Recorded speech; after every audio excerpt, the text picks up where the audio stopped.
Research से related काम करें, हर घर तक होम्योपैथी पहुँचे।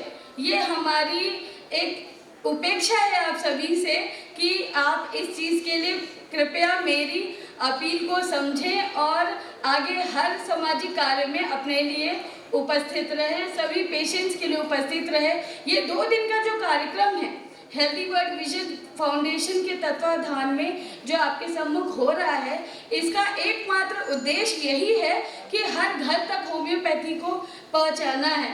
और माननीय मंत्री जी आयुष मंत्री हैं, तो हम सभी जो इतने सारे डेलीगेट्स बैठे हैं, डॉक्टर्स बैठे हैं, स्टूडेंट्स बैठे हैं, वो उम्मीद करते हैं कि माननीय मंत्री जी से कुछ होम्योपैथी के लिए हम अच्छा आग्रह कर सकें कि आप कुछ होम्योपैथी के लिए इतना अच्छा करें कि हम सभी डॉक्टर स्टूडेंट्स के लिए आगे भविष्य में एक प्रेरणा स्रोत बने।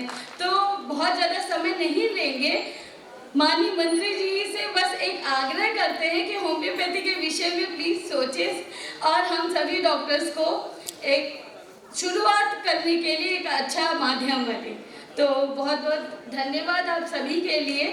और इस 2 दिन के सेशन को आपने बहुत अच्छे से धैर्य के साथ सुना, तो ये आपका भी परिचय देता है कि आप होम्योपैथी के लिए कितने जागरूक हैं। धन्यवाद। बहुत बहुत डॉक्टर पूजा जी, आपकी ये जो अलख आपने हम सब के बीच में जगाई है, इसको हम सब और आगे अच्छे कदमों के साथ में लेके चलेंगे। अगले वक्ता के रूप में मैं मंच पर आमंत्रित करना चाहता हूँ हमारे प्रोफेसर डॉक्टर आनंद चतुर्वेदी जी को, जो कि अब member national commission of homeopathy India. Sir please. आदरणीय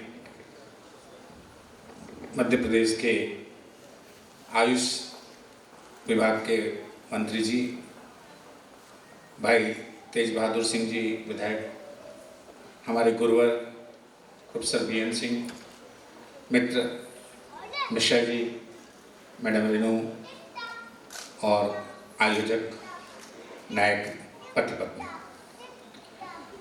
आप लोगों ने इस शहर में एक अच्छा आयोजन किया। मैं सबसे पहले तो आप लोगों को धन्यवाद दूंगा कि आपने हमें बुलाया भी। ये वो शहर है जहां मैं 94 से लेकर 2002 तक भोपाल में रहा हूं। LBS होम्योपैथिक मेडिकल कॉलेज में कार्य भी किया हूं। उसके बाद मैं जबलपुर रहा, लगभग 14 साल मैंने मध्य प्रदेश में गुजारे हैं। तो आप सबके साथ मिलकर मुझे बहुत अच्छा लगा। माननीय मंत्री जी के समक्ष, जैसा हमारी छोटी बहन नायक मैडम ने कहा कि होम्योपैथी कुछ प्रश्रय चाहती है, कुछ ऐसी सहयोग चाहती है जिसकी कुछ अपेक्षाएं हैं। महोदय, आपका एकमात्र होम्योपैथिक मेडिकल कॉलेज जो है, इसमें पूरे राष्ट्र में एक अद्वितीय कॉलेज है जिसमें 9 विषय में MD चलती है। सर, पूरे देश में कोई राष्ट्र में नेशनल इंस्टीट्यूट भी है तो वहाँ भी सिर्फ 7 विषय में MD चलती है। और इस बात के लिए मैं आपको बधाई दूंगा कि आपने इन लोगों को अनुमति दी कि नए 2 विषयों में MD पिछले साल से इसे उन्होंने प्रारंभ किया है। तो महोदय, आप जानते हैं कि शिक्षकों की कुछ कमी है। हम लोगों के सामने भी कभी अड़चन आ सकती है कि हमें विचार करना पड़े कि कुछ सीटें कम हो, ज़्यादा हो। तो इन शिक्षकों की भर्ती के मामले में ज़रा आप ध्यान देंगे। ये बात जरूर है कि आयोग से चयन होने में समय लगता है, पर कुछ दूसरी विधियाँ ऐसी रहें कि जिससे कि इस प्रक्रिया को हम लोग अच्छे रूप से चला सकें।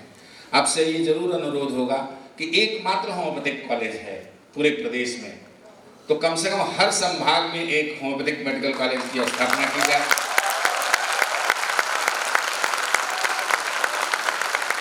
समुचित जितने छात्र निकल रहे हैं, होम्योपैथिक चिकित्सक लगभग 2000 हर साल निकल रहे हैं, तो कम से कम हमारे प्रदेश में चिकित्सकों की संख्या भी बढ़ाई जाए। सुदूर अंचलों में, ग्रामीण क्षेत्र में होम्योपैथिक चिकित्सकों की आवश्यकता है, उनके पदों का सृजन कराया जाए।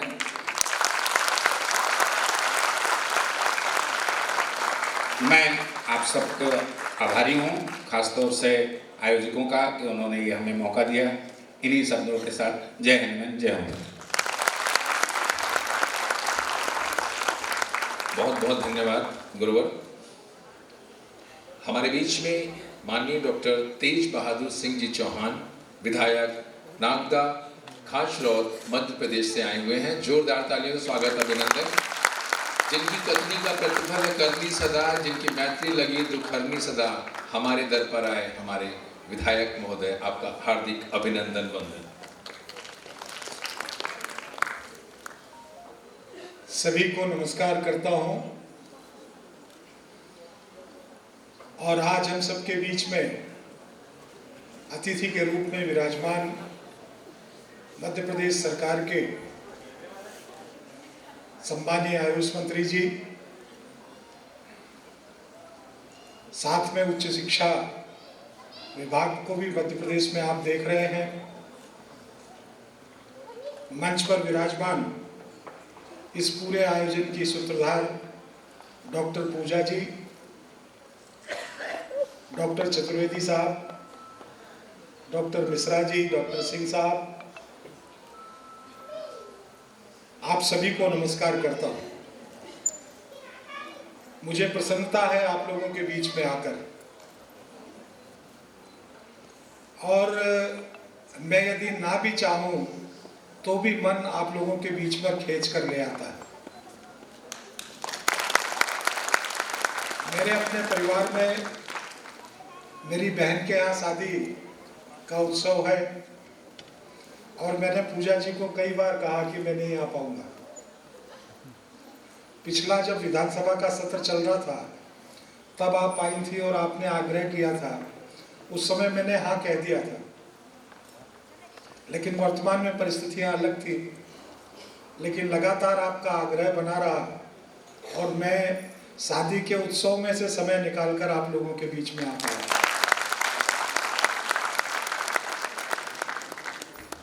मैंने अपने जीवन के बहुत समय होम्योपैथी के लिए दिया। मैं बीएससी करते हुए जब डीएचएमएस करने के लिए भोपाल में आ गया तो लगातार होम्योपैथी के लिए संघर्ष करता रहा। उस समय का जो हमारा छात्र संगठन था, अब तो ये आयुष विभाग हो गया, अन्यथा उस समय आयुर्वेदिक होम्योपैथिक सभी अलग अलग हुआ करते थे और होम्योपैथी का पृथक से संचालय नहीं था। हम मांग करते थे कि होम्योपैथी का पृथक से संचालय हो। परीक्षाएं जो होती थी वो रजिस्ट्रार के माध्यम से काउंसिल ही आयोजित कर लेता था। हम लगातार मांग करते थे कि संबद्धता विश्वविद्यालय से हो और विश्वविद्यालय परीक्षाओं का आयोजन करें। हम मांग करते थे कि इंटर्नशिप के दौरान उचित व्यवस्थाएं हों और विद्यार्थियों को उचित मानदेय भी प्रदान किया जाए। मध्य प्रदेश में सब जगह प्राइवेट कॉलेज थे, एक भी मेडिकल कॉलेज शासकीय नहीं था और हम मांग करते थे कि मध्य प्रदेश में शासकीय होम्योपैथिक चिकित्सा महाविद्यालय हो। अब केवल यही हमारा एजेंडा था, हमारा एजेंडा कभी बदला नहीं। हमने डीएचएमएस में प्रवेश किया और प्रवेश करने से लेकर अंतिम वर्ष तक, इंटर्नशिप तक इसी एजेंडे पर संघर्ष करते रहे। और चाहे विधानसभा के अंदर घुस के प्रदर्शन करना हो, चतुराई से अंदर जाकर भी पर्चे फेंकने का काम करना हो, मुख्यमंत्री को सड़क रोककर चक्का जाम करना हो, ये सब भी उस समय की तात्कालिक सरकार के सामने हमने किया। एक बार तो मुख्यमंत्री जी के निवास के सामने लगातार 6 महीने तक धरना प्रदर्शन चलता रहा, करीब 2.5 महीने तक उन्हें भूख हड़ताल चला। और फिर उस समय के तात्कालिक उच्च शिक्षा के मंत्री थे चित्रकांत जी जायसवाल, उन्होंने आकर उस धरने को समाप्त करवाया। अब जब इस तरीके का जीवन होम्योपैथिक छात्रों के हितों के लिए चलता रहा तो होम्योपैथी से आज मन को विमुक्त तो नहीं किया जा सकता। और मेरी ये जो आज की उपस्थिति है ये इसी निमित्त है। और मैं अपनी उपस्थिति के साथ आज हम सब के बीच में माननीय इंदर सिंह जी परमार साहब बैठे हैं। छात्र जीवन से उन्होंने छात्र के हितों के लिए काम किया। अखिल भारतीय विद्यार्थी परिषद के छात्र संगठन में लगातार पूर्णकालिक कार्यकर्ता के रूप में, और ये पूर्णकालिक कार्यकर्ता जब शब्द आप सुनते होंगे तो बाल्यकाल में व्यक्ति अपने घर परिवार को छोड़कर किसी विचारधारा के लिए और छात्रों के काम के लिए, उनके संघर्षों के लिए निकल पड़े। ऐसी जवाबदारी का निर्वहन करने वाले मान्यवर इंदर सिंह जी परमार साहब, लंबे समय तक उन्होंने छात्रों के लिए संघर्ष किया, विद्यार्थी परिषद में काम करते रहे, और ये मुझे लगता है कि मध्य प्रदेश का एक सुखद अवसर है कि आप उच्च शिक्षा विभाग में काम कर रहे हैं। और मुझे लगता है कि जैसे मेरे मन की कल्पनाएं उस समय थी, मान्यवर इंदर सिंह जी परमार साहब भी जब छात्र जीवन में विद्यार्थियों के लिए आंदोलन करते होंगे तो बहुत सारे विषय उच्च शिक्षा से संबंधित उनके मन में, जहन में 24 घंटे बने हुए होते। और मैं इस विश्वास के साथ कहना चाहता हूँ कि आपके कार्यकाल में वर्तमान समय में आमूलचूल परिवर्तन हमारी शिक्षा की व्यवस्था में हुए, आमूलचूल परिवर्तन हुए। अगर मैं यहाँ बात करूँगा तो लंबी होगी, लेकिन मैं आपको विश्वास के साथ, अभी मान्यवर चतुर्वेदी जी बता रहे थे, भले ही मध्य प्रदेश में एक चिकित्सा महाविद्यालय है, लेकिन पीजी की सबसे ज़्यादा होम्योपैथिक कॉलेज में सीटें और सबसे ज़्यादा फैकल्टीज अगर है तो मध्य प्रदेश में। और भी उनकी आगे की कल्पनाएं हैं। अभी जब मैं आया तो कई विद्यार्थी मुझसे मिले और उन्होंने मुझे ज्ञापन भी दिया। मैं सभी बच्चों को ये विश्वास दिलाता हूँ कि आपके हितों के लिए मैं सरकार के सदस्य के रूप में, प्रतिनिधि के रूप में सरकार में शामिल हूँ, नागदा खाचरो क्षेत्र से हूँ, लेकिन मध्य प्रदेश में होम्योपैथिक चिकित्सा विज्ञान के छात्रों के लिए, चिकित्सकों के लिए सरकार जितना अच्छे से अच्छा कर सकती है, मैं माननीय मंत्री जी का और मुख्यमंत्री जी का सहयोग लेकर उसको कराने का काम करूँगा। मैं दूसरी बार कॉन्फ्रेंस में आया हूँ, एक बार और आया था संयोग से, उस समय भी अतिथि माननीय मंत्री जी थे और हमने मंत्री जी के सामने बात रखी थी कि एक कॉलेज आप और करवा दीजिए, और उस समय आपने हमको आश्वासन दिया था। संयोग से हमारे मुख्यमंत्री जी उज्जैन में एक कार्यक्रम में थे, और कार्यक्रम में जब थे तो मध्य प्रदेश सरकार की ये मंशा है कि उज्जैन को एक मेडिकल हब, मेडिकल का ऐसा कोई क्षेत्र ना हो जिसकी उपलब्धता उज्जैन में ना हो, और उसकी तमाम विषयों की घोषणा जब वो एक सार्वजनिक कार्यक्रम में कर रहे थे तो हमने उनको फिर स्मरण कराया कि भाई साहब इसमें एक चीज छूट रही है और वो है होम्योपैथिक चिकित्सा महाविद्यालय। उन्होंने उसको तुरंत स्वीकार किया, आपके आग्रह को माना, और उन्होंने उज्जैन में उन सारी व्यवस्थाओं के साथ में एक होम्योपैथिक चिकित्सा महाविद्यालय भी हो, इस बात की उन्होंने घोषणा की है। और मैं आपको विश्वास दिलाता हूँ कि माननीय मंत्री जी के साथ हम लोग सतत मुख्यमंत्री जी के साथ जुड़कर उनसे आग्रह करके और ये कॉलेज बहुत जल्दी मूर्त रूप ले, ऐसा प्रयास कर रहे हैं।